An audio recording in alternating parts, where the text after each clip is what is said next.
A father sold his daughter, not because he was cruel, but because he was so broken by grief that he forgot she was human. Eliza Rowan was valued at a handful of dollars, and that night she learned the most painful lesson of her life. Blood is not a guarantee of loyalty. If you're reading this story, hit like and comment your city now, so I know how far this story has come.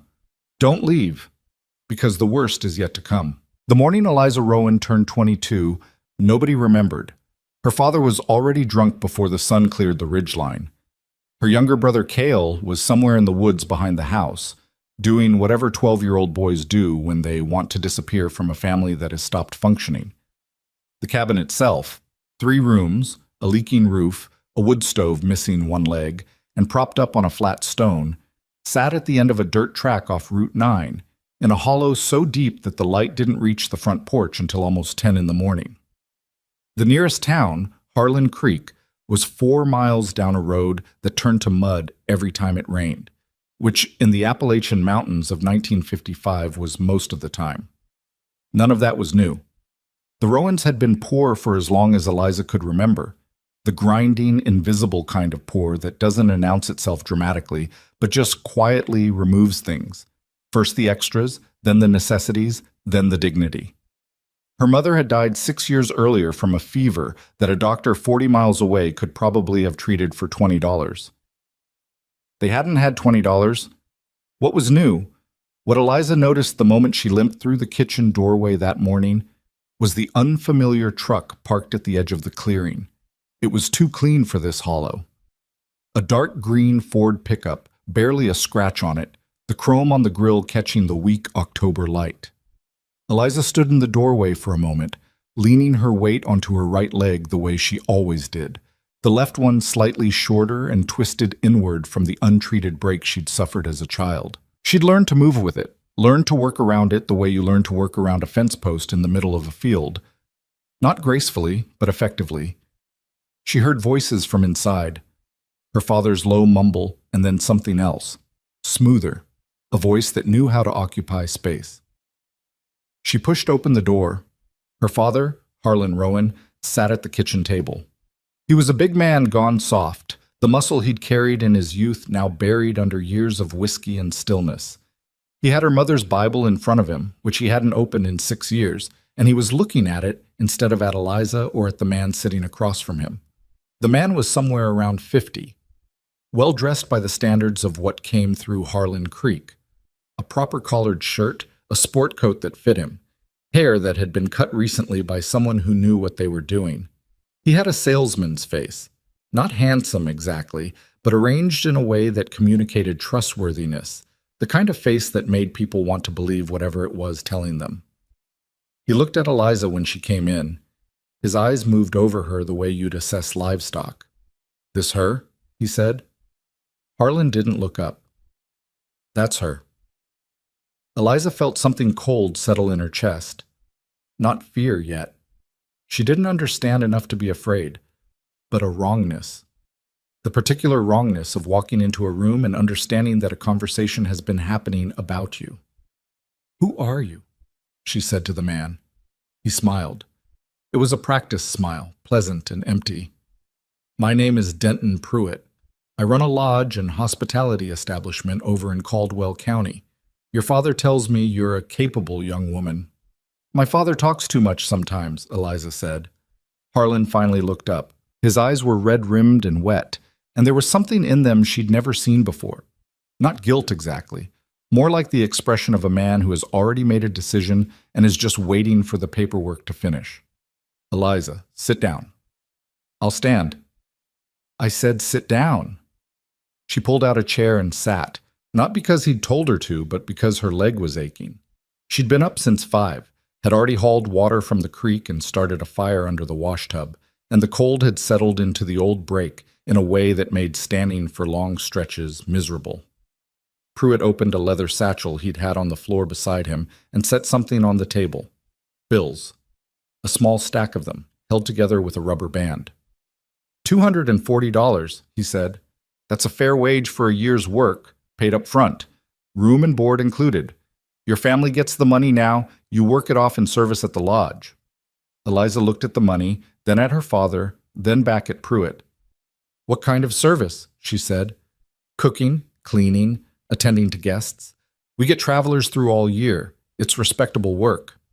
Everything about the sentence was technically true and completely dishonest, and some part of Eliza understood that even then, standing at the beginning of it. But she was 22 years old, she'd never been further than Harlan Creek on her own, and the man across from her had a sport coat and a rehearsed voice and $240 on the table, and her father was not looking at her. "Pa," she said. Harlan put his hand on the Bible. His jaw worked. "Pa, look at me." He looked at her. She saw it then, the full shape of what he'd done. The decision that had been made before Pruitt's truck had even pulled into the clearing, maybe the night before, maybe weeks ago, in whatever dark and whiskey-soaked corner of his mind he lived in now.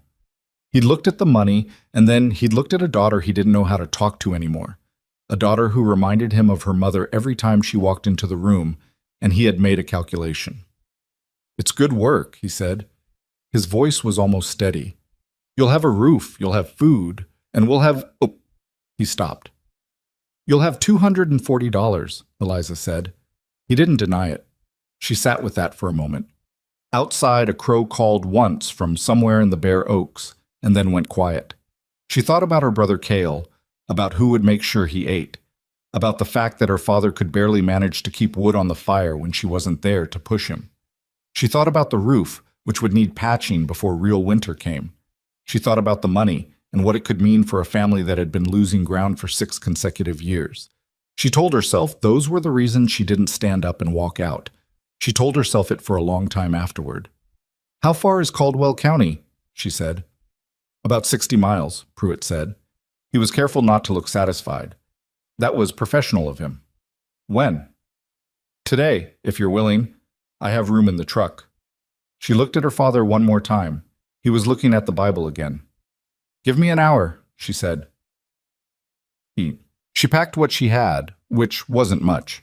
2 dresses, a pair of work pants, the heavy wool coat that had been her mother's, a small tin box where she kept the things she didn't want anyone else to touch. A photograph. A folded piece of paper with a poem her mother had copied out by hand, the handwriting careful and a little shaky. A bone-handled penknife her grandfather had given her when she was 7. Cale found her when she was lacing her boots on the porch.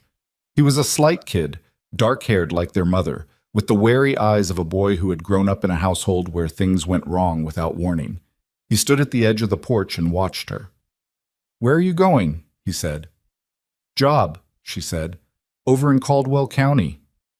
"How long?" "Year, they say." He was quiet for a moment, then, "Pa sold you." She looked up at him. He was 12, but he wasn't a stupid 12. He'd been in the house. He'd probably been listening from the hallway. "It's a job," she said again, but she couldn't make it sound like she believed it. "He sold you," Cale said again, not accusing, just stating it.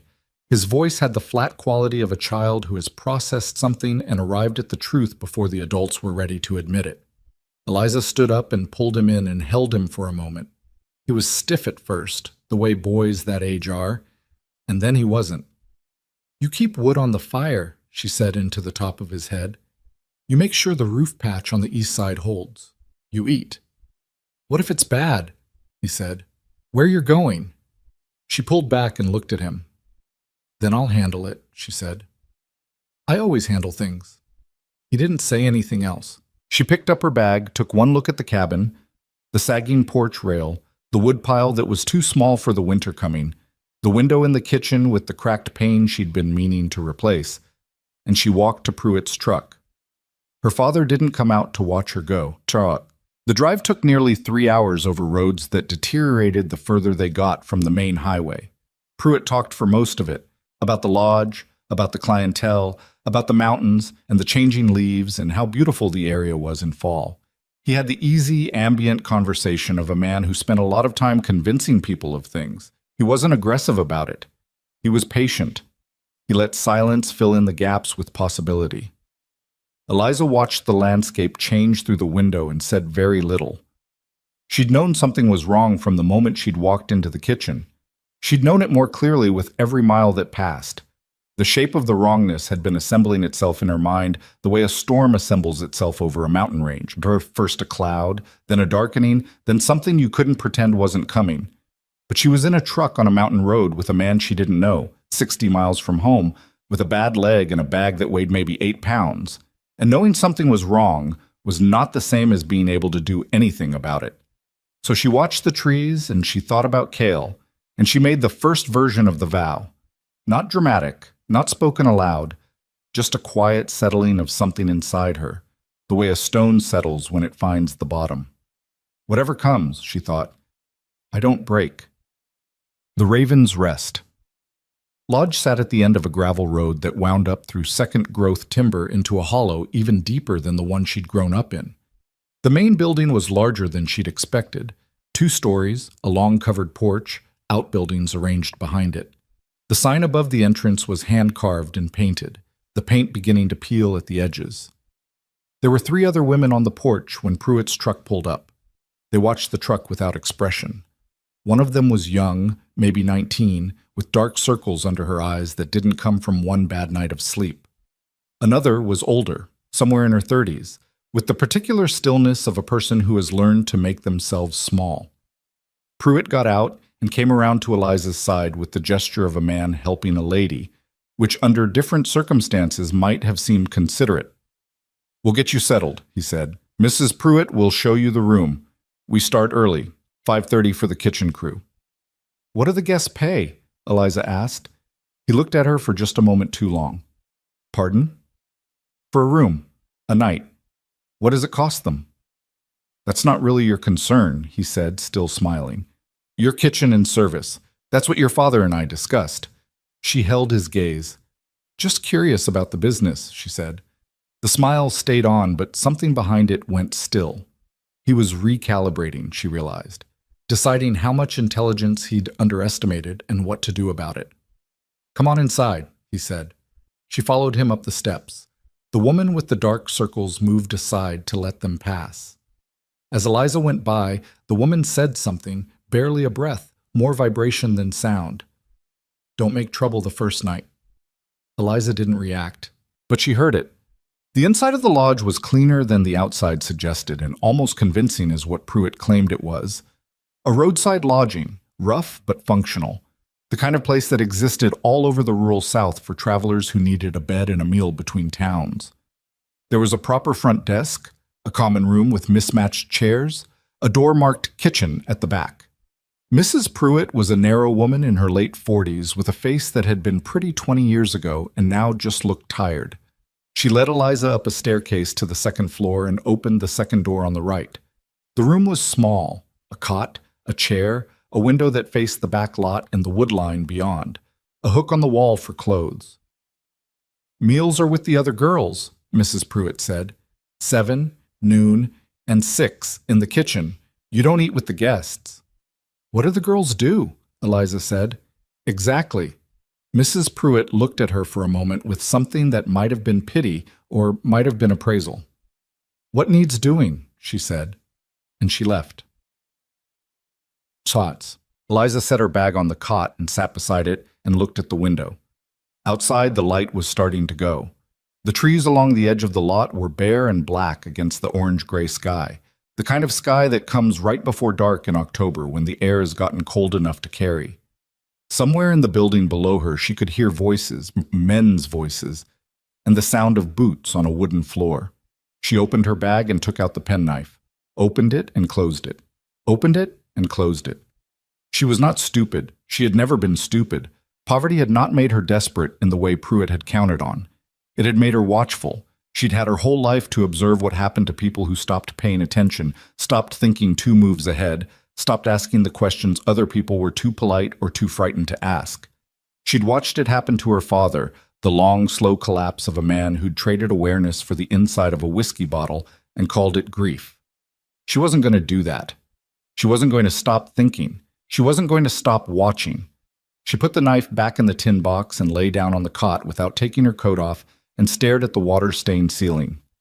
She was 60 miles from home. She had $8 of her own money. the sum total of what she'd saved over 3 years of occasional work for neighbors, sewn into the lining of her coat. She had a bad leg and a bag that weighed 8 pounds and no idea how many men worked for Pruitt or what the roads out of here looked like in the dark. She was not, in that moment, free. She understood that with a clarity that surprised her with its steadiness. No panic, no tears, just the clean, cold recognition of the thing as it actually was. But she was not broken, and as long as that was true, she still had something to work with. The voices downstairs got louder for a while, and then they faded. Someone knocked on her door at 6 and said dinner, and she got up, splashed water on her face from the basin on the chair, and went downstairs to eat with the other women. And she listened to everything they said, and she watched every door. The girl who had been sold for $240 ate her dinner and kept her face neutral and her eyes open, and she thought, not forever. This is not forever. Whatever it takes, however long it takes, this is not where the story ends. She was right about that. She just didn't know yet what the story would cost her before it finished. 3 weeks into her time at the Raven's Rest, Eliza understood the architecture of the place well enough to draw it from memory. Not just the physical layout, the rooms and hallways and back stairs, but the invisible structure underneath it. Who reported to whom? Which men came and went freely, and which ones knocked before entering? What the locked door at the end of the downstairs hallway meant, and why none of the women looked at it directly when they passed. The work itself was real enough. She was up at 5:15 every morning, in the kitchen by 5:30, and the cooking and cleaning were genuine. Eggs and biscuits and gravy for whatever men had stayed the night, floors swept, linens changed, dishes washed in water. She heated herself on the wood stove. Her hands, already rough from years of work, got rougher. Her leg ached from the standing, and she had to be careful on the back stairs where the treads were uneven, but she managed it without complaint and without asking for accommodation. Asking Denton Pruitt for anything felt like a transaction she didn't want to enter into. The other women were named Ruth, Agnes, and a girl who went by Della because she said her real name was nobody's business. Ruth was the one with the dark circles, 20 years old, from somewhere in West Virginia, with a laugh that appeared occasionally and vanished quickly, as though it was surprised to find itself there. Agnes was the older one, 34, with the careful stillness Eliza had noticed on the first day. Della was 17 and didn't talk much, but she watched everything with the sharp attention of someone who had learned that paying attention was the only defense she had. In the first week, none of them told Eliza anything directly. They communicated around the edges of things the way people do when they've learned that speaking plainly is dangerous. A look when Pruitt mentioned a particular guest. A shift in posture when his wife walked into the kitchen. The way Ruth's hands went still when she heard the sound of that downstairs door being unlocked. It was Agnes who finally spoke to her plainly, and only because Eliza cornered her. It was a Sunday, mid-morning, when the lodge was quiet. Pruitt had driven to town. His wife was in the back office with the ledger book she kept locked in the desk drawer. Eliza found Agnes in the small room off the kitchen where they stored dry goods, taking inventory of flour sacks with a pencil stub and a piece of paper. "How long have you been here?" Eliza said. Agnes didn't look up. 2 years in January. "Were you brought the same way I was?" A pause. The pencil kept moving. "My husband brought me," Agnes said. "Said he had business with Mr. Pruitt. Left me here for a week while the business got sorted out. He never came back for the rest." Eliza leaned against the door frame and let that settle. "What happens," she said carefully, "to women who try to leave?" Agnes set the pencil down. She looked at Eliza with the expression of a woman deciding how much to invest in someone she wasn't sure would last. "Della tried," she said, 14 months ago. Got as far as the main road before one of Pruitt's men caught her. He didn't hit her, he just explained things. About her family back home. About how easily arrangements like this one can become something worse if the parties involved stop cooperating. She picked the pencil back up. She came back on her own. He threatened her family. He has a long reach, Mr. Pruitt. He knows people. County officials, a deputy or two, men who owe him favors or money, it doesn't much matter which. She made a mark on her paper. The women who do well here are the ones who find a way to be useful without becoming a problem. And the ones who don't do well? Agnes was quiet for a long moment. "There's a room in Harrodsburg," she said finally. "He's mentioned it. I don't know exactly what it is, but the way he mentions it, it's not a place you want to end up." Eliza went back to the kitchen and washed dishes for an hour without thinking about much of anything. Then she started thinking very hard. She was methodical about it, the way she'd been methodical about everything since childhood, the way you have to be when resources are scarce and mistakes cost more than you have. She cataloged what she knew. Pruitt had local officials in his pocket, which meant the nearest law wasn't safe. The roads out of the hollow were two: the gravel track that came in, which Pruitt's men watched, and a logging road on the north side of the property that she'd glimpsed from the upstairs window, partly overgrown. She had $8 in her coat lining, which wasn't enough to get anywhere meaningful. She had no allies outside the four walls of the lodge, and 3 women inside it who were managing their own survival. She also had something she hadn't fully accounted for yet, which was the guests. Not the men who came specifically for Pruitt's other arrangements. Those she gave a wide berth to, and she'd gotten good at reading the difference in the first week. But the genuine travelers, the men who pulled off the main road because they needed a meal or a bed and didn't know exactly what kind of place they'd found, those men were possibilities.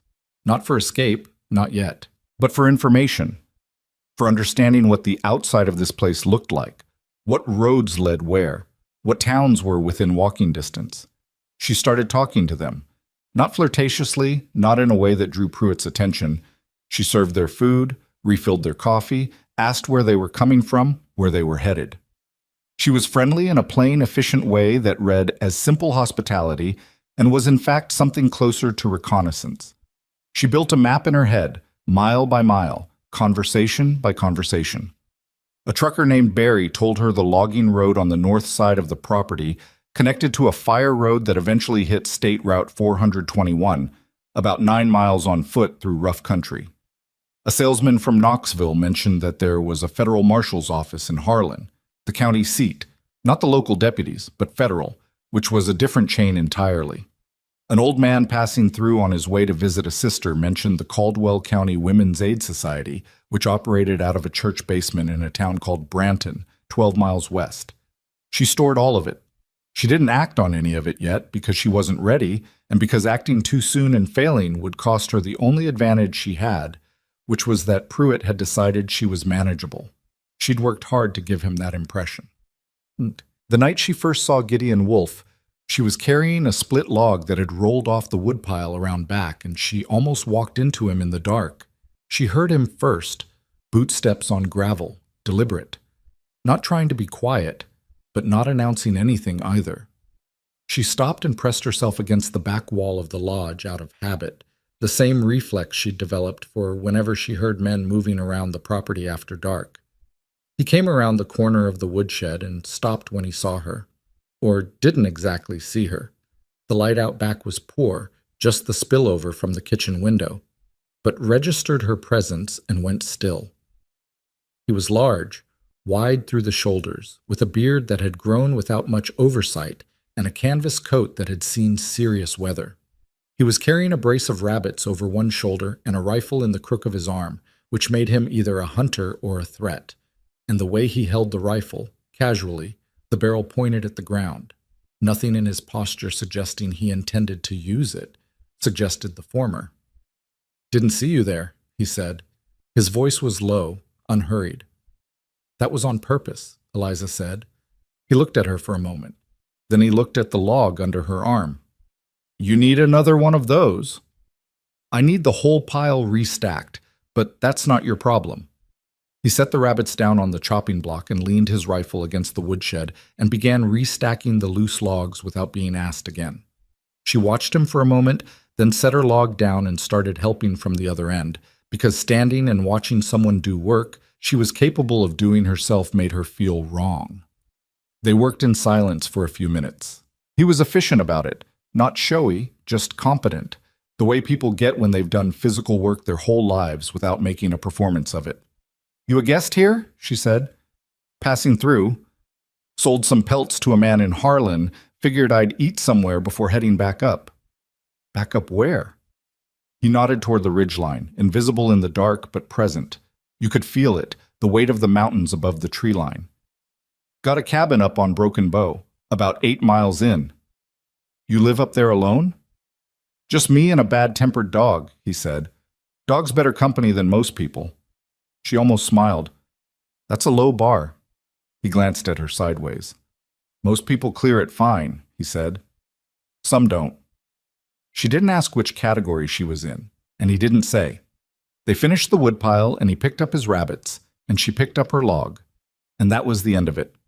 He went inside to eat dinner, and she went back to the kitchen.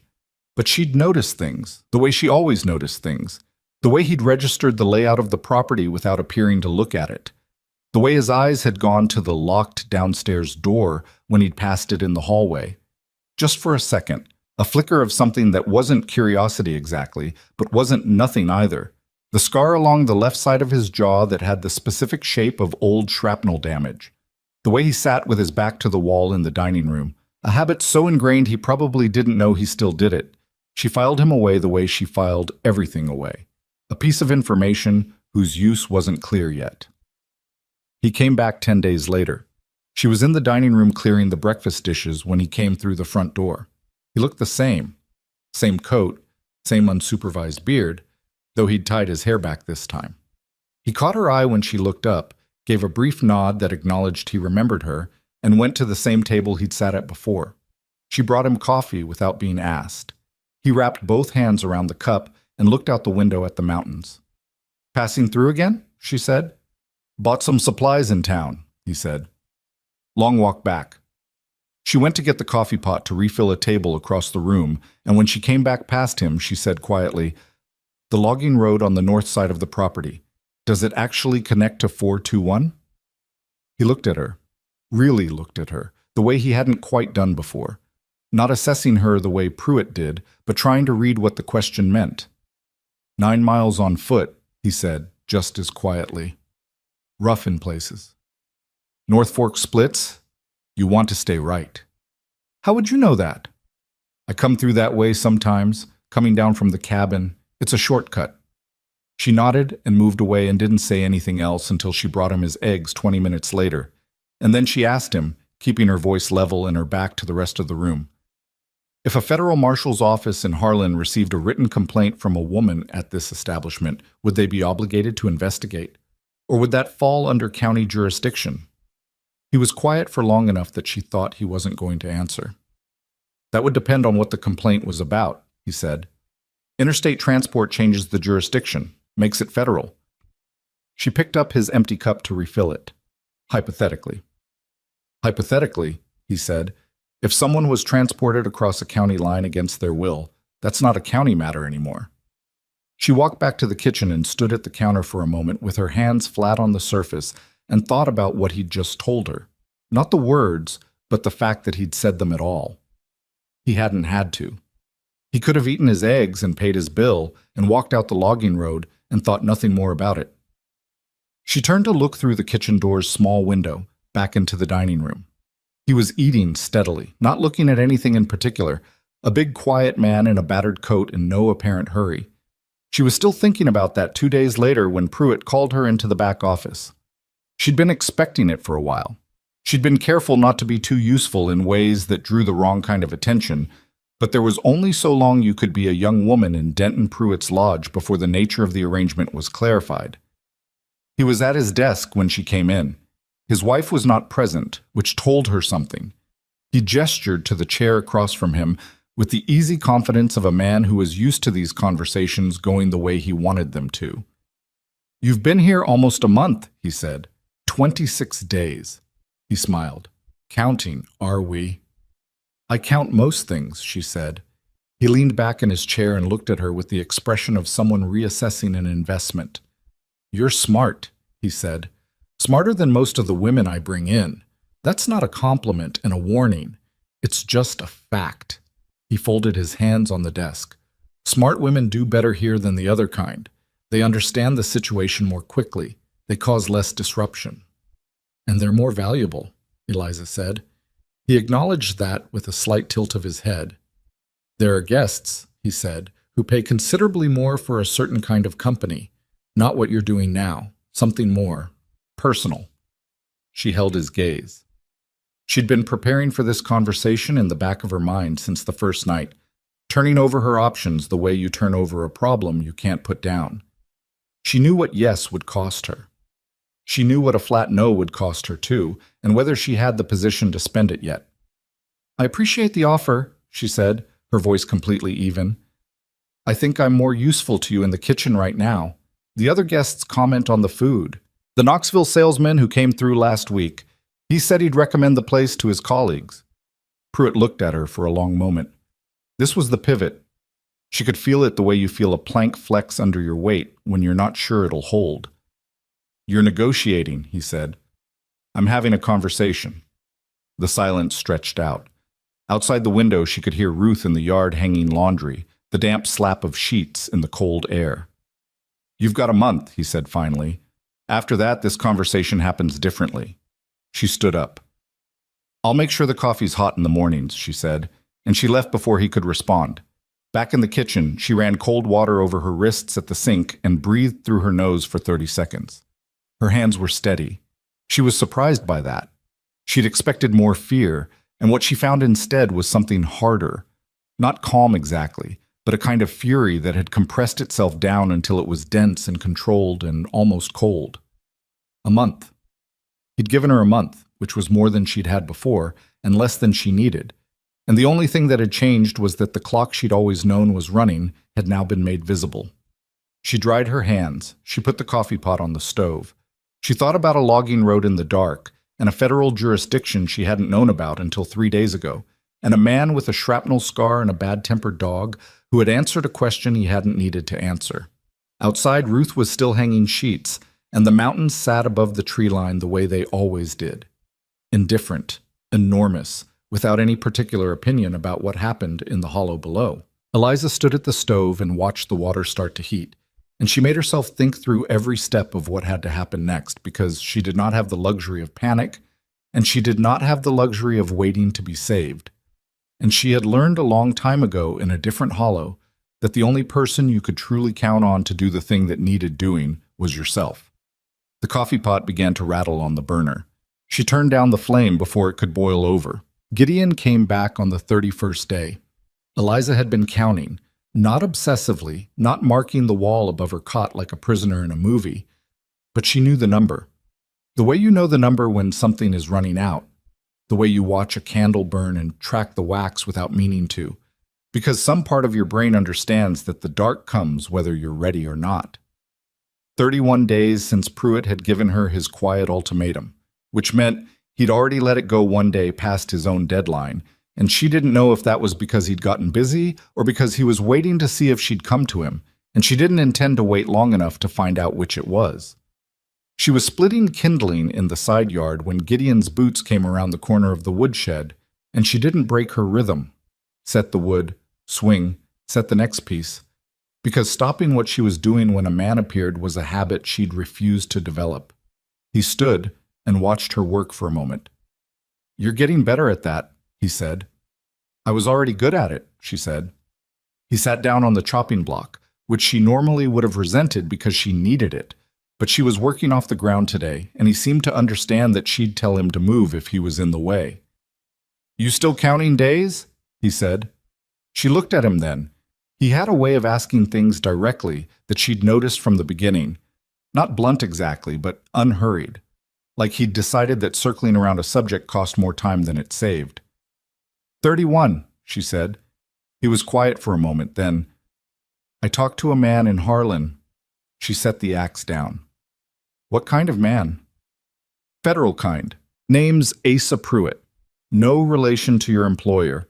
Deputy Marshal. Been in Harlan about 4 years. I know him a little. Trapped a boundary dispute with him once." He pulled his gloves off and turned them over in his hands.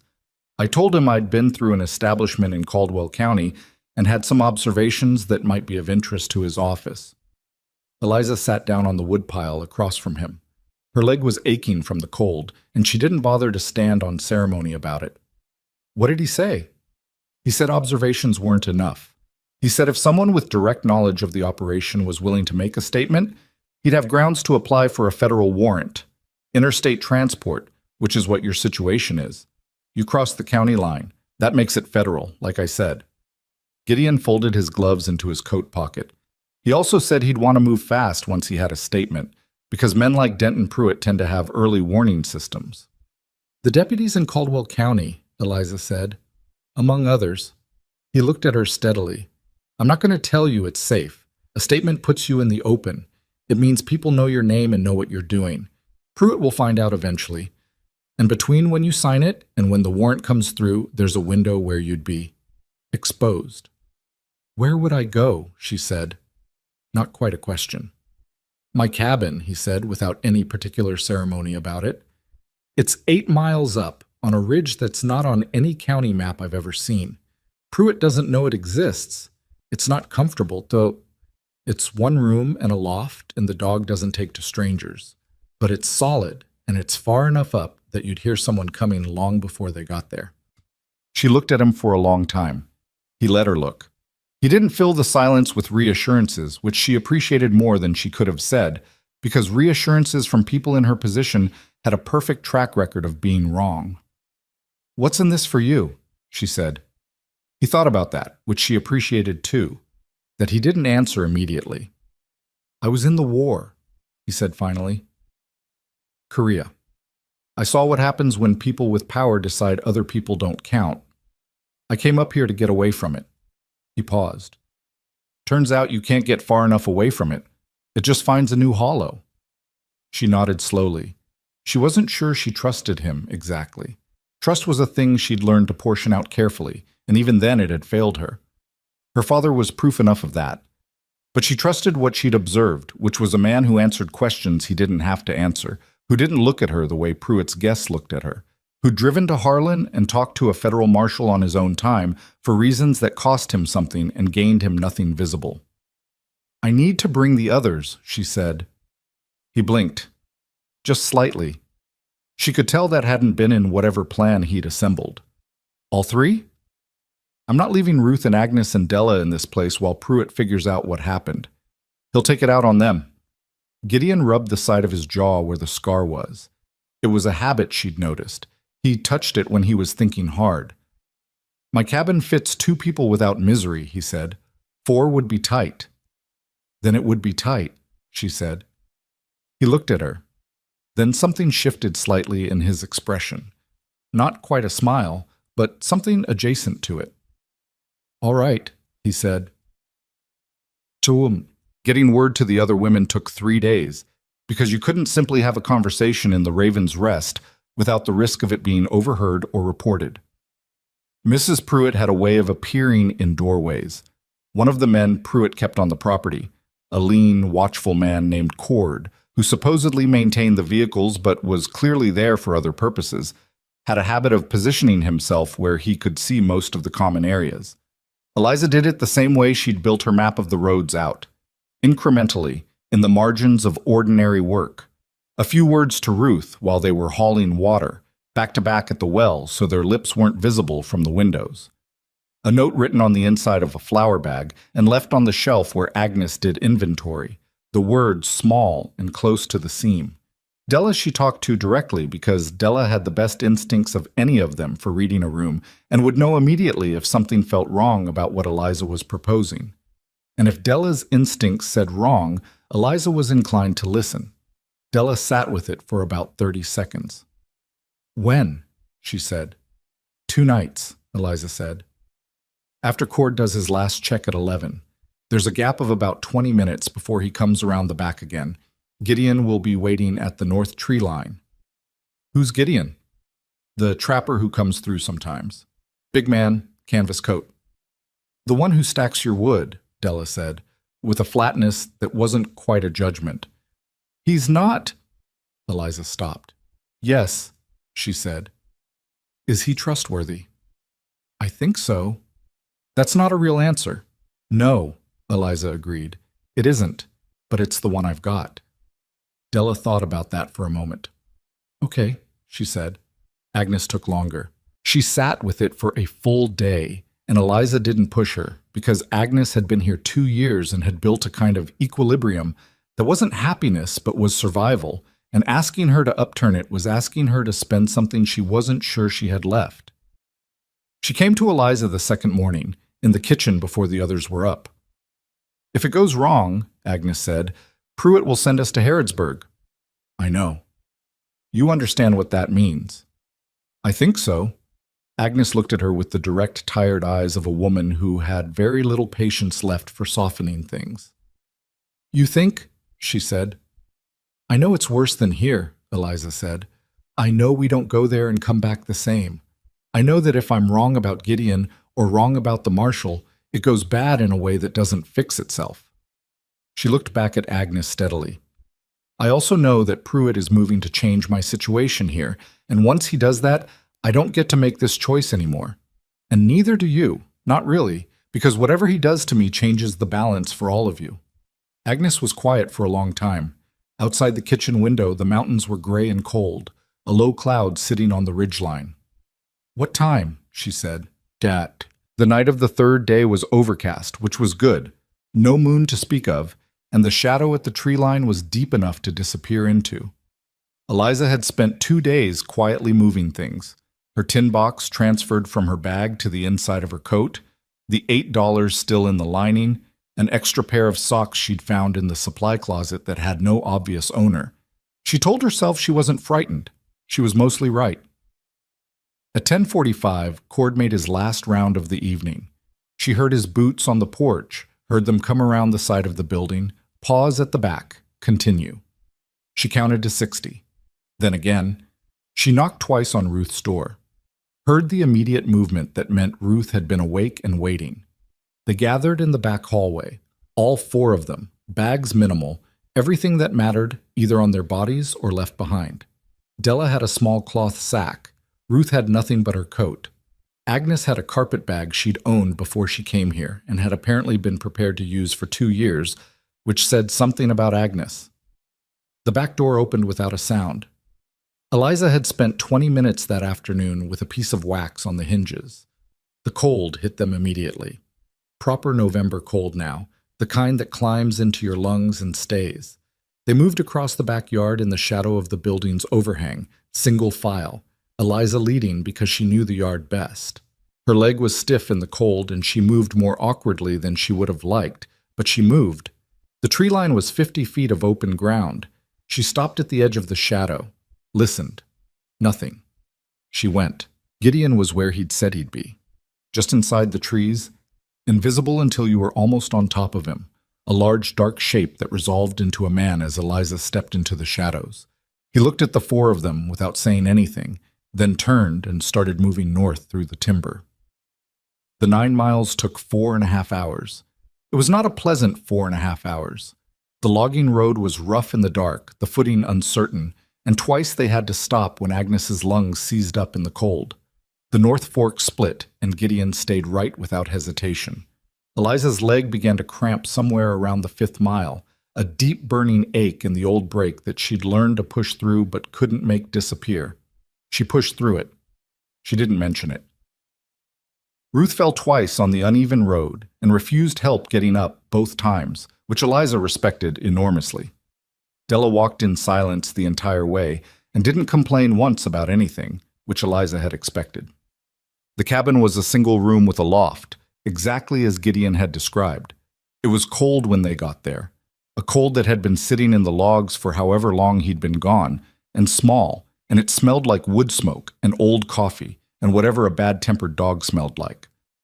The dog in question was a large gray animal of uncertain heritage who surveyed the 4 women from his position on a folded blanket by the cold stove and decided, after a moment of pointed indifference, that they were acceptable. "He doesn't usually do that," Gideon said, meaning the dog's acceptance. "Animals can tell," Ruth said. She knelt down and let the dog sniff her hand, and he put his head on her knee with the air of an animal making a unilateral decision about a new alliance. Gideon got a fire going in the stove.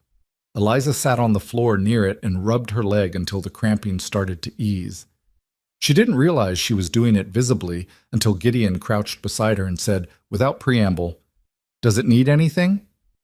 "It needs about 3 miles less of what I just did to it," she said.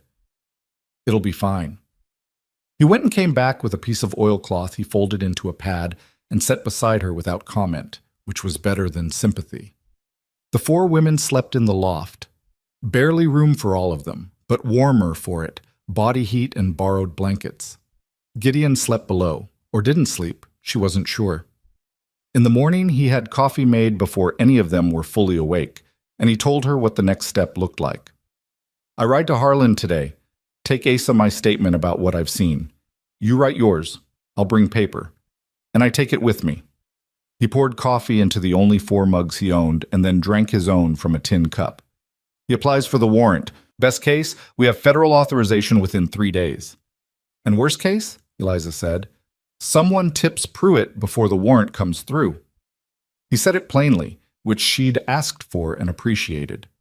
He has people in Harlan, too. Not the marshal's office, but around it. If he gets word that a complaint has been filed, he'll know it came from here, and he'll move.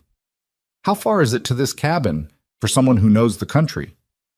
4 hours. Good light. If they know the logging road. He looked at her.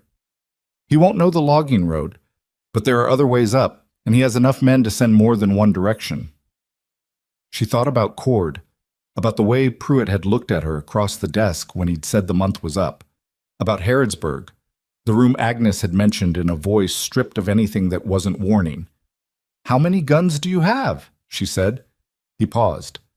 2 rifles, a shotgun, and a sidearm. Why? Because I want you to show me how to use them before you leave. He looked at her for a long moment. I know how to aim, she said. My grandfather taught me basics when I was a girl. I haven't shot anything in 10 years, but I know the mechanics. Shooting at a deer and shooting at a man are different things. I know that too. He held her gaze.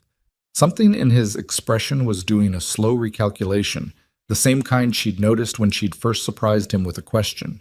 Then he stood up and took the rifle from the rack by the door and said, Come outside. She spent 2 hours in the cold relearning what her grandfather had started. Her hands were steady, which she hadn't been completely sure about. She'd wondered, when she'd imagined this, whether the actual weight of a weapon would shake something loose in her. It didn't. The rifle was heavier than she remembered from childhood, and the kick was real, but she was stronger than she'd been at 12, and she adjusted. She was not a good shot by the end of 2 hours. She was a reasonable one, which in the specific circumstances of a mountain cabin with lines of sight Gideon knew better than anyone else, was probably sufficient. He left for Harlan before noon. Before he went, he stood in the doorway and said, I'll be back by dark if it goes well. Later if it doesn't. If I'm not back by midnight, he stopped. Then we'll know it didn't go well, Eliza said. He nodded. He went. She spent the afternoon with the shotgun across her knees, sitting near the window that faced the logging road, watching the tree line. Ruth sat beside her for a while and then went to help Agnes, who had found something in Gideon's supply corner to turn into an actual meal. Della took a position near the other window without being asked, which confirmed everything Eliza had already thought about Della. The dog lay beside Eliza's chair like he'd been stationed there. It was not a comfortable afternoon. It was not supposed to be. She didn't try to make it something it wasn't.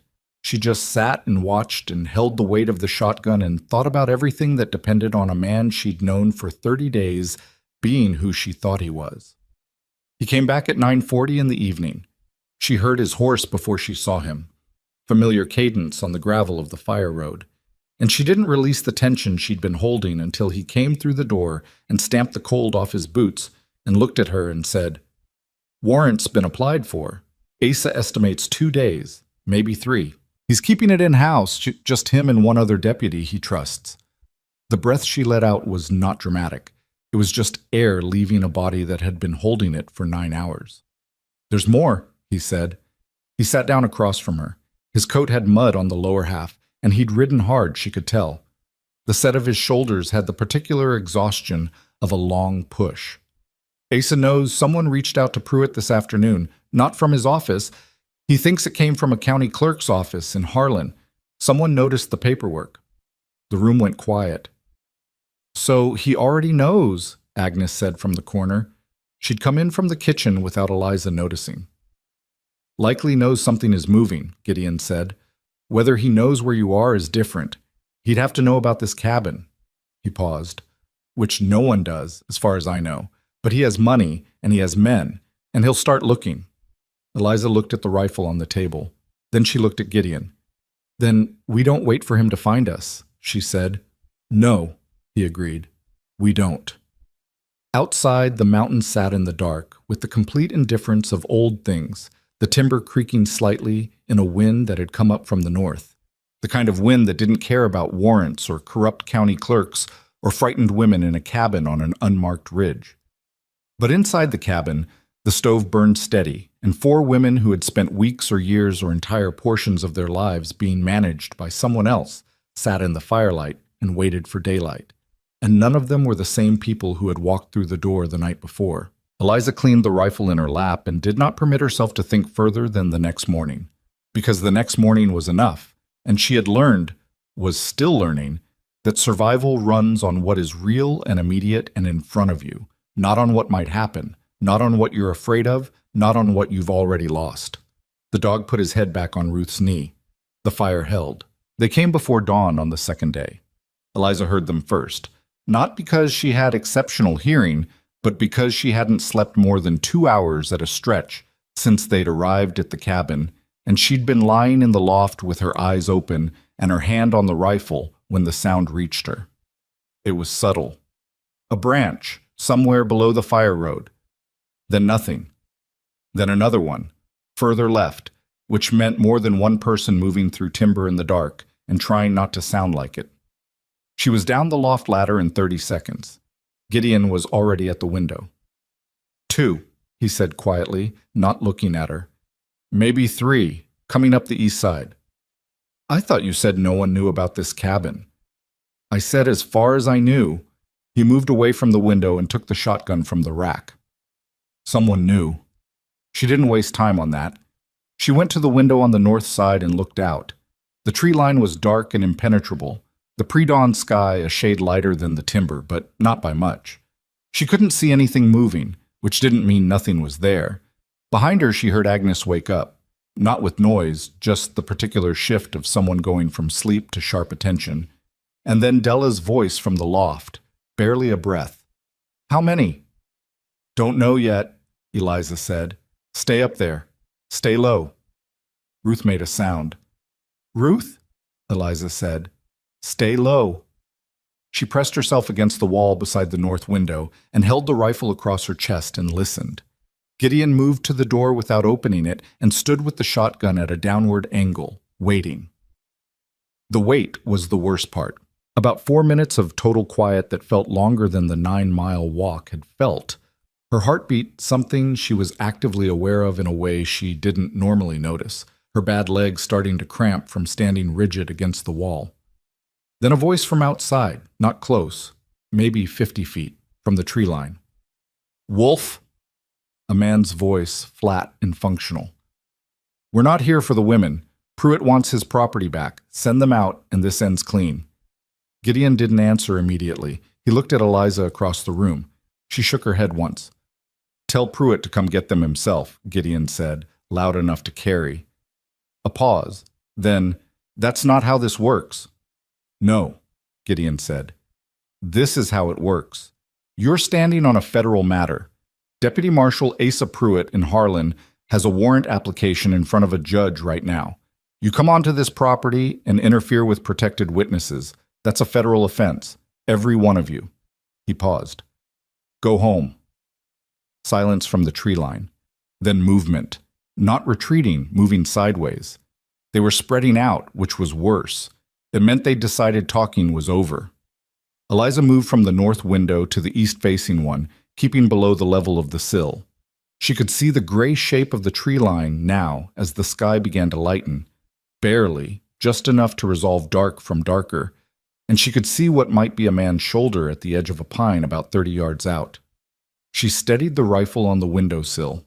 She didn't shoot. She waited. The shoulder moved. The shape stepped out from the tree line. Not Cord, someone she didn't recognize, yes, younger, with a shotgun broken open across his arm in a way that meant he was deciding whether to bring it to bear, and she said through the glass loudly, I can see you. Step back into the trees, or I'll put a round past your left ear. The shape froze. She will, Gideon said from across the room. She shoots better than she looks. The shape stepped back.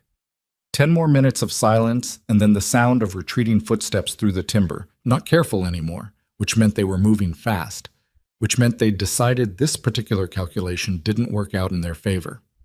She kept the rifle on the windowsill until she couldn't hear anything. Then she sat down on the floor because her leg had gone past cramping into something that needed to stop bearing weight, and she put the rifle across her knees and breathed. "That was not clean," Agnes said from the loft. "No," Eliza agreed. "It wasn't." Gideon came and crouched beside her. He didn't say anything for a moment, just assessed the leg with his eyes, not asking permission to look and not touching it without one. "How bad?" "It'll walk," she said. "I need an hour." "We don't have an hour," he said. "They're going back to Pruitt, and when they tell him what happened, he's not going to send 3 men next time." She knew that. She'd known it before she'd sat down. "Then we have 45 minutes, she said. "Give me that." He gave her that. "All right." At first light, Gideon rode for Harlan with Eliza's written statement tucked into his coat alongside his own. He'd written his out the night before. 8 pages in his careful, slightly cramped handwriting, documenting everything he'd observed at the Raven's Rest over multiple visits. The women, the locked door, the men who came and went at hours that didn't match the story of a simple roadside lodge. He'd included names where he had them, descriptions where he didn't, dates approximated as closely as he could manage. Eliza's statement was longer. 11 pages, written in the 2 days since they'd arrived at the cabin, her handwriting neater than his, but getting more agitated in the later pages, the words pressed harder into the paper. She'd written everything: the truck, the kitchen table, her father's hand on the Bible, the $240, Pruitt's office, the month's deadline, what she understood about Harrodsburg, Agnes's account as she'd relayed it to Eliza, Della's attempted escape 14 months ago and what had happened after. Every name she'd learned, every room she'd been in, the layout of the lodge from memory. She'd ended it with a single line she'd written and then considered crossing out, and then left. "I am not a person who makes claims she cannot support. Everything in this document is true." She didn't know if that mattered to a judge. It mattered to her. The 3 women left at the cabin spent the morning not talking much, which was appropriate. Della made coffee. Agnes found a deck of cards in a drawer of Gideon's and laid out a solitary game that she didn't seem particularly invested in winning. Ruth sat by the dog and stared out the window, and eventually the dog put his head in her lap, and she rested her hand on it, and the quality of her staring changed from bleak to something just slightly less than that. Eliza cleaned the rifles, both of them, methodically, because it was useful work, and her hands needed something to do. Around noon, she said to Agnes, "Tell me about before." Agnes looked up from her cards. "Before what?" "Before here, where you're from." Agnes regarded her for a moment with the expression of someone deciding whether the question was genuine or conversational filler. Apparently she decided it was genuine. "Cookville," she said. "Tennessee. I had a garden. I was decent at it." She turned a card over. "My husband was a complicated man." "Complicated how?" "Complicated in the way that complicated men always are. Charming, then not. Generous, then not." She set a card down. "He owed Pruitt money from a business arrangement that went wrong. I was the arrangement that went right from Pruitt's perspective." Eliza nodded. She didn't say she was sorry, because Agnes didn't seem to want that. And people who'd been through what Agnes had been through generally had a finely tuned ability to detect when sympathy was genuine and when it was just a social reflex. "Do you want to go back?" Eliza said. "To Cookville. After." Agnes was quiet for a long time. "My sister's there," she said finally. "She doesn't know where I've been. I told her I moved away for work." She turned another card. "I'd like to see her garden. She's better at it than I was." They sat with that for a while. "What about you?" Agnes said. "After all this, what do you want?" Eliza looked at the rifle in her lap. The question was simple, and she didn't have a simple answer for it, which surprised her. She'd spent so much of the past month thinking about the immediate next thing, the next day, the next conversation, the next move in the particular chess game she'd been playing, that the question of what came after felt almost hypothetical. "I want my brother to be somewhere better than where he is," she said. "I want to be somewhere I chose." She paused. "I want to not flinch when a man walks into a room." Agnes nodded, like that was a complete and sufficient answer. Gideon came back at 4 in the afternoon, and he wasn't alone. Eliza heard 2 horses, then saw them through the north window, Gideon on his roan, and beside him a man in a proper federal coat on a bay horse, both of them moving at a pace that meant the news was not leisurely. She had the door open before they reached it.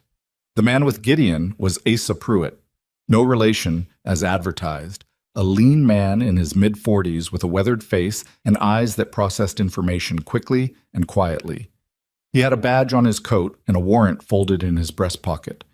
And he shook Eliza's hand when they met, which she hadn't expected and which registered somewhere as meaningful without her being able to say exactly why. "Miss Rowan," he said, "your statement was thorough." "Everything in it is accurate," she said. "I believe you." He came inside and stood near the stove and looked at the other 3 women. "I have a warrant for Denton Pruitt's arrest and a team of 4 additional deputies coming up from Harlan by morning. We move on the lodge at first light." He looked at Eliza. "I'll want all of you present for the initial identification. You don't go inside, you stay with my men, but your presence establishes that the material witnesses are accounted for and under federal protection." "Cord," Eliza said. "The man Pruitt keeps on the property. He's the one who caught Della when she tried to leave. He'll be armed." "We'll plan for that." "There's a locked door at the end of the downstairs hallway," she said. "I don't know what's in it, but I know it's relevant. Whatever it is, it's what Pruitt doesn't want visible." Asa Pruitt nodded. He had a notepad and he wrote something in it. "Anything else?" "The county deputies in Caldwell County, at least 2 of them have an arrangement with Pruitt. I can't prove it, but it's how the operation has run this long without interference." "We've had a suspicion about that for a while," he said, with a flatness that suggested it was not news. "That'll be a separate matter, but it'll get addressed." He put the notepad away. "We'll need you to sleep when you can tonight. Tomorrow will be long." She looked at him. "Deputy Marshal," she said, "what happens to the other women, Ruth, Agnes, Della, after the arrest? What's the process?" He met her eyes. "They're witnesses, not suspects. They'll give statements in a formal setting. We'll arrange housing in Harlan while the case is built." He paused. "It won't be instant. Federal cases take time, but they'll be safe, and they'll have legal standing. And if they want to go home, eventually. That's their right," he said simply. She nodded. She looked at Ruth, who was watching from across the room with an expression that was trying not to be hope and not entirely succeeding.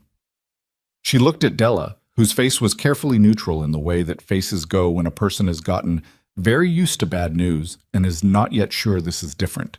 She looked at Agnes, who had turned the last card in her solitary game and was looking at it without moving. "Okay," Eliza said. She yapped. They moved on the Raven's Rest at 5:40 in the morning in the gray light that comes before the sun clears the ridgeline. The same gray light Eliza had grown up with in the different hollow 40 miles away that felt like another world now. 6 federal deputies, mounted and on foot. Gideon rode with them because he knew the road, and because Asa Pruitt had decided his presence was an asset, and because no one, including Eliza, had suggested he stay behind. Eliza rode beside him on the bay horse that one of the arriving deputies had brought as a spare, her legs strapped to keep the joint supported, her hands steadier than she had any reasonable right to expect. The 4 women stayed at the tree line with 2 deputies, per the plan. Eliza watched from the edge of the timber as the federal team moved across the clearing toward the lodge, fast and deliberate, Asa Pruitt at the front calling out the identification and authority in the carrying voice of a man who'd done this before, and understood that clarity in the first 10 seconds prevented most of the alternatives. There was shouting from inside. There was a period of about 2 minutes that she couldn't see the interior of and didn't entirely account for later, only knowing from what Gideon told her afterward that Cord had gone for a weapon and been restrained before he reached it, and that Pruitt himself had been found in the back office with the ledger books open on his desk, which suggested either that he'd been working early or that someone had tipped him and he'd been destroying records. The deputies found a burned pile of papers in the office fireplace that the forensic investigation would spend weeks reconstructing. Mrs. Pruitt was in the kitchen. She was arrested along with her husband. The locked door at the end of the downstairs hallway opened onto a staircase that went down to a basement room, and in the basement room they found what had been waiting behind that locked door: records, ledgers, correspondence going back 7 years, the paper infrastructure of a trafficking operation that extended beyond the Raven's Rest to 3 additional establishments in 2 neighboring counties, with connections that went further than that, into a network that Asa Pruitt's office would spend the better part of the next year pulling apart thread by thread. Eliza didn't go into the lodge. She stayed at the tree line until it was over, until Denton Pruitt was brought out in handcuffs and put onto a horse, and Asa Pruitt came across the clearing to tell her it was done, and she stood in the cold morning air and felt, not relief exactly, not yet, something more complicated than relief, something that needed time to resolve into whatever it was actually going to be.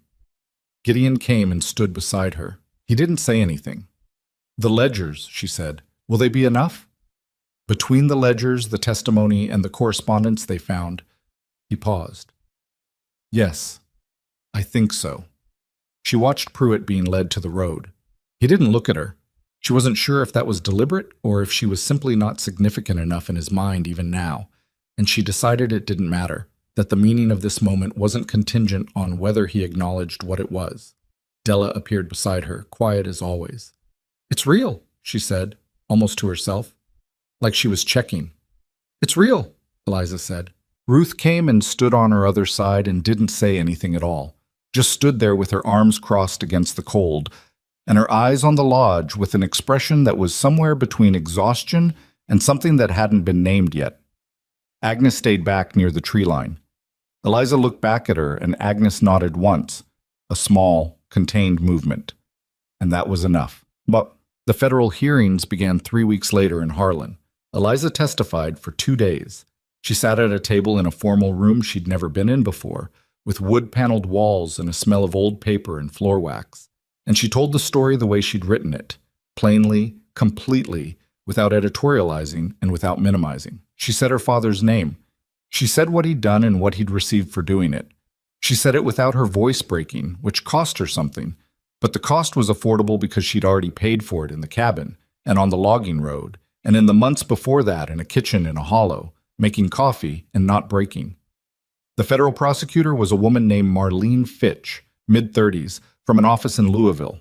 She was precise and unsentimental, and she treated Eliza's testimony as exactly what it was, primary evidence central to the case, without dressing it up or performing sympathy at her. Eliza appreciated that more than she could articulate. Under cross-examination, the defense attorney for Pruitt attempted twice to introduce her disability as evidence of her unreliability as a witness, framing it in the oblique way of men who know better than to say what they mean directly. Marlene Fitch objected both times. Both objections were sustained. The second time, Eliza said, unprompted, which she understood was not strictly within the protocol of the proceeding, "My leg doesn't affect my memory or my eyesight. Would you like me to describe the interior of the lodge in more detail, or does what I've already provided cover it?" The room was quiet for a moment. The judge, a gray-haired man named Calhoun, who had been impassive for most of both days, allowed himself what might have been the beginning of a reaction before he restored his expression to its professional setting. The defense attorney moved on. She walked out of the federal building after her second day of testimony and stood on the steps in the November air and thought about Cale, who she'd managed to get one letter to through Asa Pruitt's office.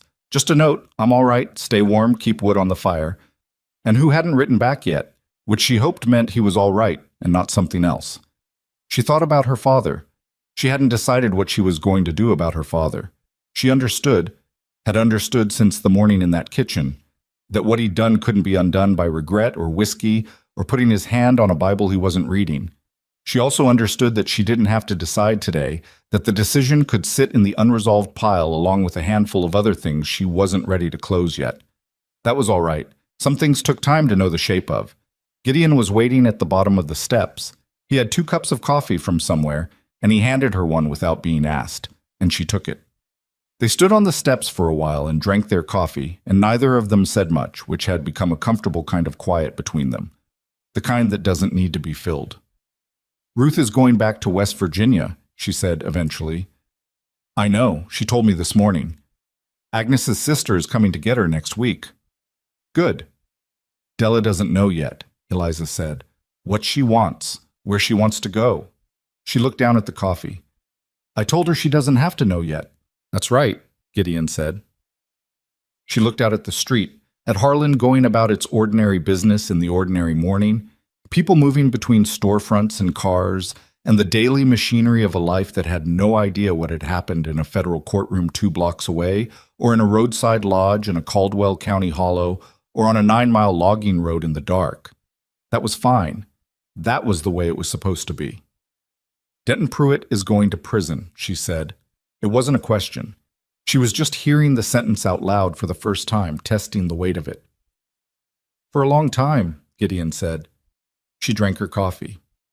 Good, she said, and meant it in a way that was complete and without ceremony, the way you mean something when you've carried it a long way and finally set it down. The morning went on around them. Somewhere down the street, a door opened and music came out for a moment before it closed again. A truck rattled past on the road. A woman in a yellow coat walked by with a small boy who was looking at a puddle with the intense focus of a child deciding whether to jump in it. Eliza watched the boy look at the puddle. She watched him decide. He jumped. She turned and walked down the steps, and Gideon fell into step beside her, and they walked back toward the marshal's office together because there was still work to be done, still statements to finalize and details to confirm, and the long practical process of dismantling a network that had operated for 7 years behind money and fear and political convenience. But she walked differently now, not because her leg had changed, it hadn't, it wouldn't, but because something in the architecture of how she held herself had shifted, some brace she'd been maintaining since the morning in her father's kitchen. The rigid internal structure of a person who cannot afford to let anything slip had eased by one small, irreversible degree. Not all the way. That would take longer. Some of it might always be there.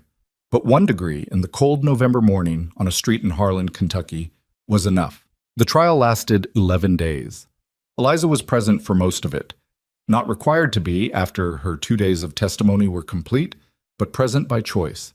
Sitting in the 3rd row of the federal courtroom with her coat folded on her lap and her back straight and her eyes on the proceedings with the same attention she'd given to everything that mattered since she was old enough to understand that attention was the only tool that was always available to her regardless of circumstance. Denton Pruitt sat at the defense table in a suit that had been bought for the occasion and looked somewhat less imposing than he had behind his desk at the Raven's Rest, which she suspected was intentional on someone's part. Either his attorneys or the suits, she wasn't sure which. His wife sat in the gallery behind him. Mrs. Pruitt had entered a separate plea arrangement and was cooperating with the federal prosecution, which Marlene Fitch had explained to Eliza with the particular flatness of a woman who had made peace with the necessary compromises of her work. Cord was tried separately. So were the 2 Caldwell County deputies whose names had surfaced in Pruitt's correspondence, names Eliza had suspected but not known for certain until the ledgers came out of that basement room and started telling the story they'd been keeping for 7 years. The network the prosecution unwound during those 11 days was larger than Eliza had understood from the inside of it. 3 additional establishments in Harlan, Pike, and Leslie counties. 41 women identified across those operations whose situations ranged from what Eliza and the others had experienced to things significantly worse. Connections to buyers in 3 states, documented in the meticulous handwriting of a man who had apparently believed that keeping careful records was a form of power and had not anticipated that the same records could be used to dismantle everything he'd built. She listened to all of it. She didn't look away from any of it. Some of it was hard to sit with. Not because it surprised her, but because hearing the full dimensions of a thing you've only experienced a corner of has its own particular weight. She had known she was in a bad situation. She had not known the bad situation was one piece of something this large, this deliberate, this old. On the 8th day, Marlene Fitch presented the testimony of a woman named Carol Vance, who had been at the Pike County establishment for 4 years, and whose account of what that place had been made the Raven's Rest sound, by comparison, like exactly what Pruitt had tried to make Eliza believe it was. A modest inconvenience, a constrained situation, but not the bottom of what was possible. Eliza sat very still through Carol Vance's testimony. Afterward, in the hallway during the recess, she found a bench near a window and sat on it and looked out at the gray December sky and thought about the logging road in the dark and the 9 miles and the 4.5 hours and how different the calculation might have looked if she'd waited one more week. She didn't let herself stay in that thought for long. It was the kind of thought that didn't go anywhere useful. Gideon found her on the bench. He sat beside her without asking, which she'd stopped noticing as a choice and started experiencing as simply what happened, the particular gravity of two people who had gotten used to each other's presence. "You all right?" he said. "I'll be all right," she said. "That's slightly different, but close enough." He nodded. He understood the distinction. On the 11th day, the jury took 4 hours. Guilty on all federal counts. Denton Pruitt received a sentence of 32 years. Given his age, 51, the mathematics of that were not ambiguous. Cord received 18. The two deputies received 7 years each, which Eliza thought was insufficient, but which Marlene Fitch told her was the realistic outcome given the specifics of what could be proven against them directly.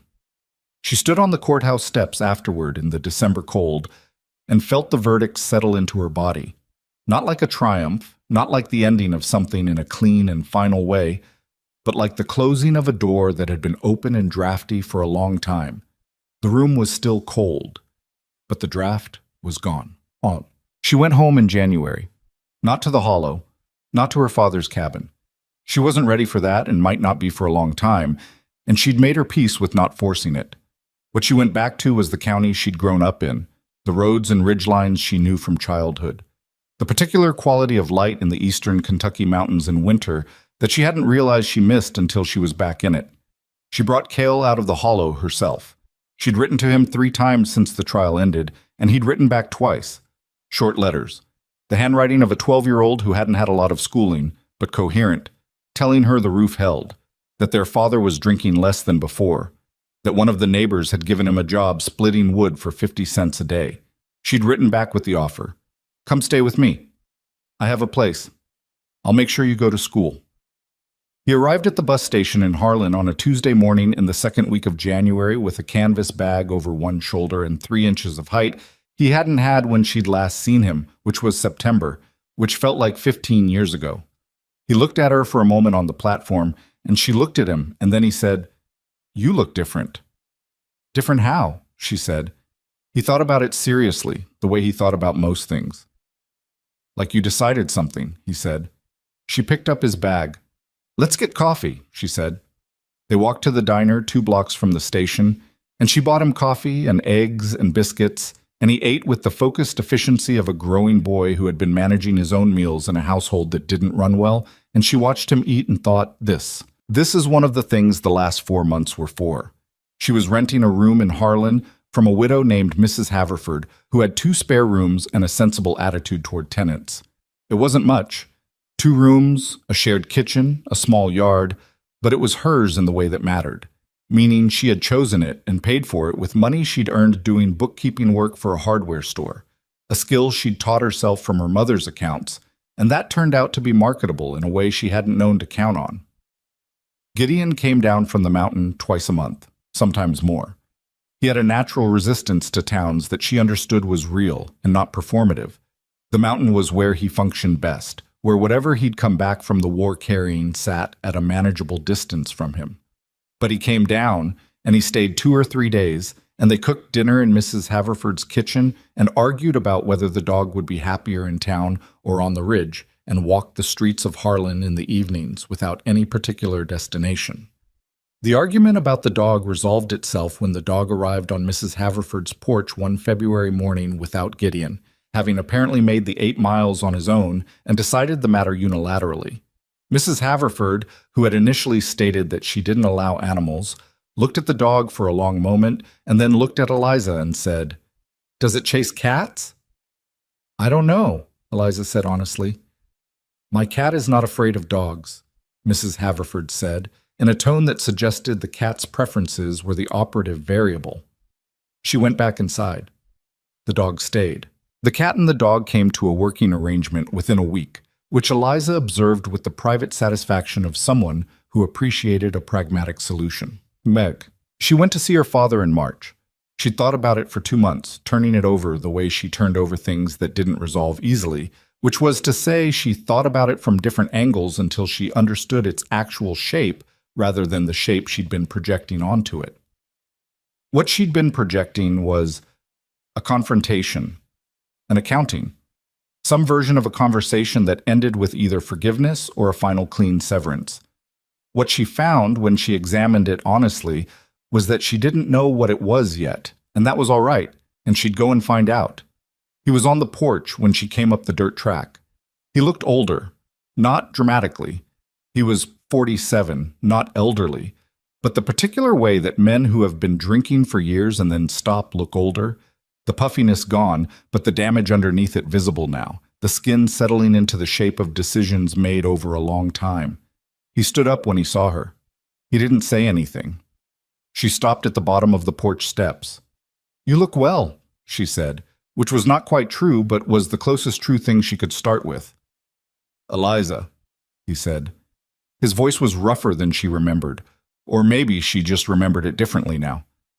"I heard about the trial," Cale told me. I know he did. He looked at his hands. The same gesture she'd seen in the kitchen the morning of the truck, the morning of the Bible, the morning she'd learned that blood and loyalty were not the same thing. "I didn't know what kind of man Pruitt was," he said. She looked at him for a moment. "You didn't ask?" she said. "That's not the same thing as not knowing." He was quiet. "You needed money," she said. "I understand that. I grew up in this house, and I know what it was and what it cost. I understand desperation, Pa. I understand what it does to people." She put her foot on the bottom step. "But you sat at that table and you put your hand on Mama's Bible and you didn't look at me. That's the part I keep coming back to. You didn't look at me." His jaw worked. His eyes were wet, which she hadn't expected and which made something in her chest do something complicated. "I know," he said. "I'm not here to tell you I've forgiven you," she said. "I don't know if I have.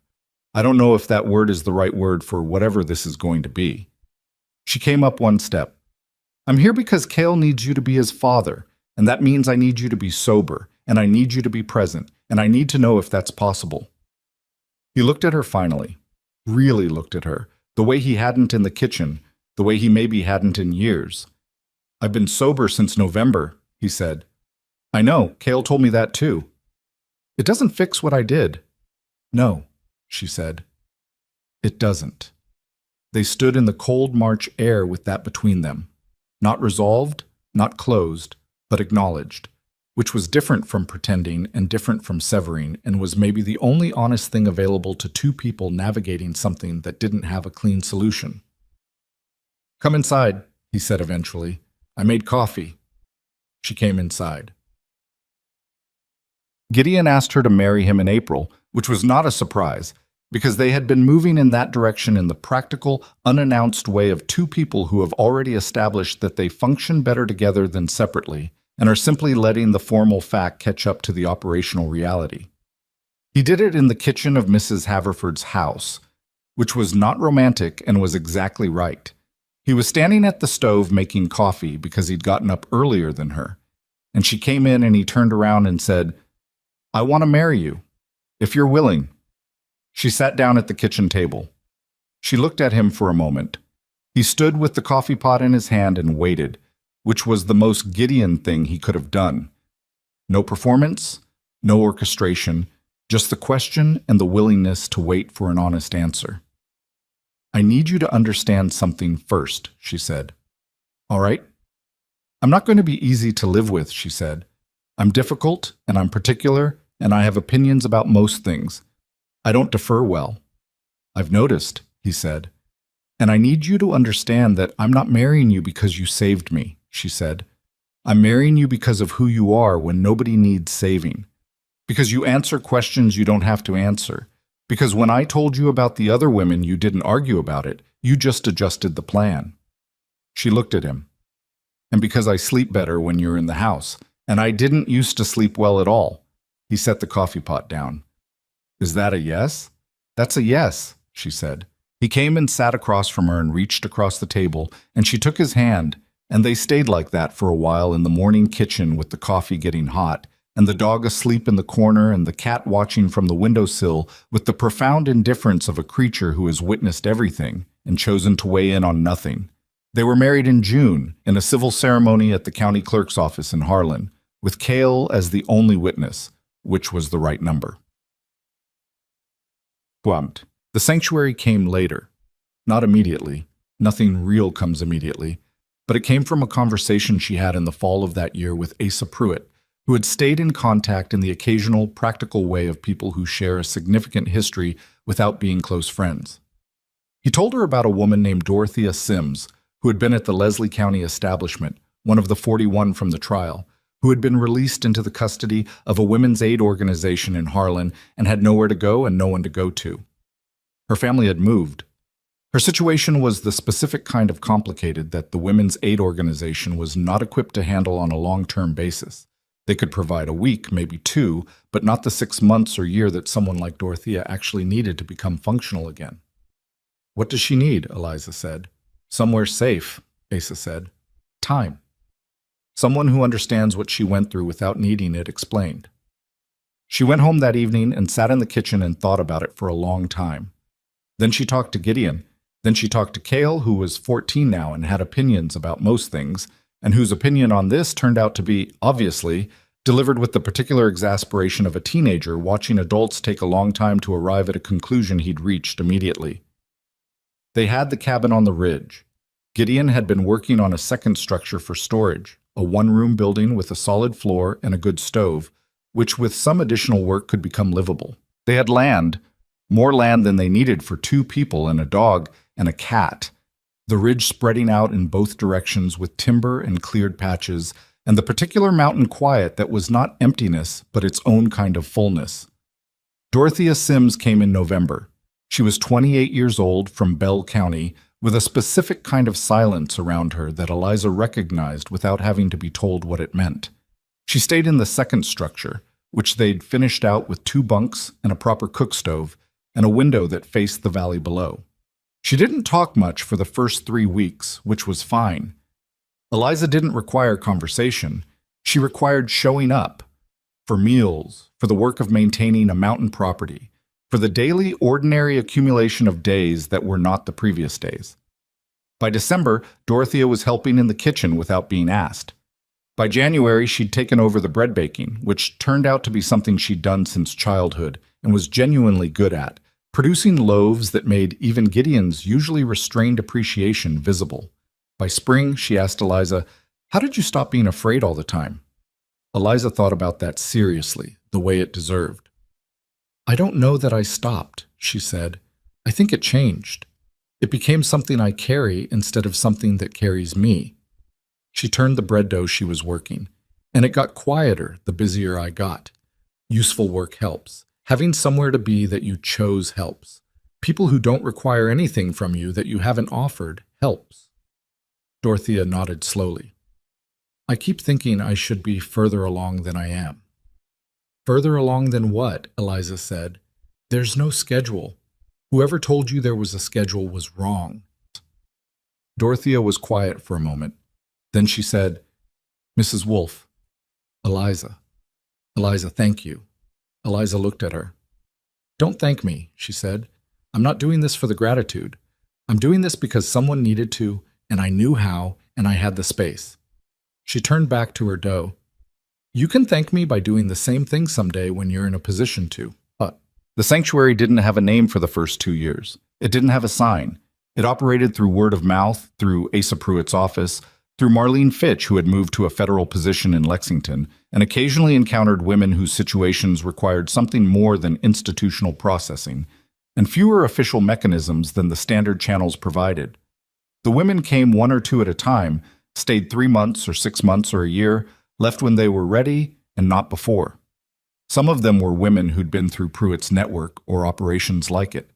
Some were women from the surrounding counties whose situations were different in specifics, but similar in the essential fact of needing somewhere outside the reach of whoever had been hurting them.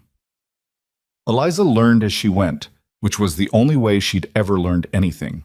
She made mistakes, took in a woman once whose husband tracked her there, which led to a confrontation on the ridge road that ended without violence, but was close enough to change how she handled intake after that.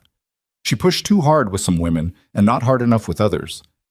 She had a particular recurring failure of patience with women who wouldn't eat, not because she lacked compassion, but because she'd spent enough of her own life scrabbling for food that watching someone refuse it activated something in her that she had to actively manage. She talked to Gideon about her failures in the evenings, which helped, because Gideon had his own failures, his own struggles with men who came up the mountain looking for women who'd left them, his own difficulty sleeping when the work accumulated in certain ways, and they'd long since stopped pretending to each other that they were better at things than they were. That was the particular luxury of a marriage built on honest accounting, rather than romantic mythology. You didn't have to maintain a performance. Cale came up on weekends through his school years and helped with the property work. He was good with his hands, better than Eliza, and had his father's build without, thankfully, his father's particular relationship with grief. He went to school in Harlan, did adequately in most things and well in mathematics, and grew into a young man who was quiet without being closed off, and who had, from a young age, the particular quality of not being threatened by women who knew what they wanted, which Eliza thought might be the most useful thing a man could be. Her father visited twice a year. The visits were not comfortable exactly, but they were honest, and over time they became something she could not have named in the beginning. Not forgiveness, not the erasure of what had happened, but a kind of working relationship between two people who shared too much history to be strangers and too much damage to pretend the damage wasn't there. He got old. She watched him get old the way she'd watched him lose himself to grief years earlier, but this time he was present for it, and that was different. He never directly apologized. She wasn't sure she needed him to anymore. What she needed from him was what she'd asked for on the porch that March day: to be present for Cale, to be sober, to be the father her brother deserved even belatedly. He managed it, imperfectly, inconsistently, with the particular effort of a man reassembling himself late, but he managed it, and she gave him credit for that without pretending it made everything square. It didn't make everything square. Some things don't come square. That was something she'd had to learn, not from a book, not from someone wise telling it to her, but from the slow accumulation of living inside a complicated truth long enough to stop fighting its shape. The summer Eliza turned 30, a woman named Sandra arrived at the ridge with 2 children and a broken collarbone, and the specific exhaustion of someone who has been managing a crisis for so long they've forgotten what non-crisis feels like. She was the 43rd woman Eliza had taken in over 7 years. Eliza got the children settled with food and set the older one, a girl of about 8, to help with the chickens, because the chickens were low stakes and required attention, and gave a child something to do with hands that didn't know what to do with themselves. She looked at Sandra's collarbone, which needed a doctor, and sent Gideon down to Harlan for one.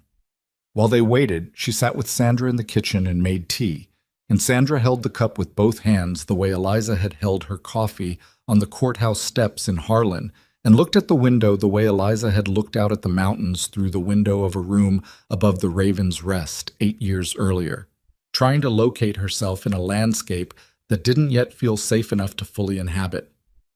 "How long can I stay?" Sandra said. "As long as you need," Eliza said. Sandra looked at her. "People say that, and then there's a limit." "There's a practical limit on space," Eliza said. "We work around it, but there's no time limit. You stay until you're ready to go, and you decide when ready is." Sandra looked back at the window. "I don't know how to do this." "You've already started," Eliza said. "You got here. That was the hard part." It wasn't entirely. Eliza knew that.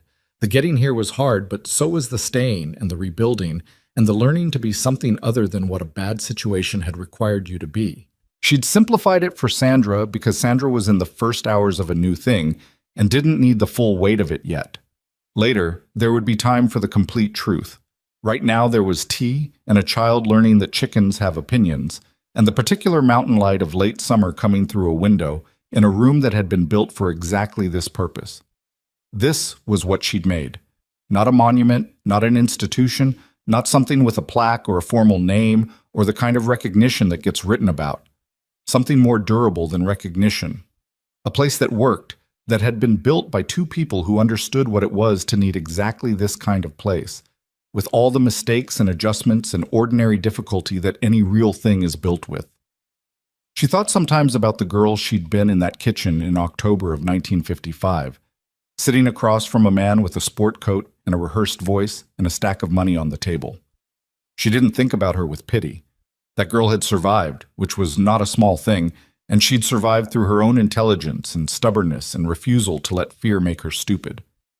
She thought about her with a kind of respect that felt odd to direct at yourself, but was the only accurate feeling. That girl had known, in the hollow of her father's kitchen, that she didn't break. She hadn't known what that meant yet. She hadn't known what it would cost, what shape the not breaking would take, what it would build or fail to build or require of her over the years it took to get from there to here. She knew now. And the knowing was not comfortable or clean or fully resolved. There were nights she woke at 3 in the morning and lay in the dark and felt the weight of every woman she hadn't been able to reach in time. Every door that had stayed locked too long, every piece of the network that had dissolved into new forms and new places, because what Pruitt had been running was a symptom of something that didn't end with one verdict in one federal courtroom. But then morning came, and the dog needed to go out, and Gideon made coffee in the cold kitchen the same way he always had, and whoever was staying in the second building came across the yard for breakfast, and the work began again. And the work was the answer to the 3 in the morning questions. Not a final answer, not a resolving answer, but the only answer that actually changed anything, which was to do the next useful thing, and then the one after that. She was not a legend. She did not think of herself as one, and would have been embarrassed by the suggestion. She was a woman with a bad leg and a complicated relationship with her father, and a husband who talked to his dog more than he talked to most people, and a mountain property that needed constant maintenance and a specific skill set, attention, stubbornness, an ability to sit with damage without requiring it to be more resolved than it was. That happened to be exactly what the work required. She was 30 years old and she had built something real, in a place that had once seemed like the end of everything, and outside her kitchen window the mountains went up and up into the blue summer sky, enormous and old and permanent in the way that only very old things are. And they were the same mountains she'd looked at through the window of a room above the Raven's Rest the night everything changed. And they meant something different now. Not escape anymore, not distance, but home. That was enough. That was, it turned out, more than enough.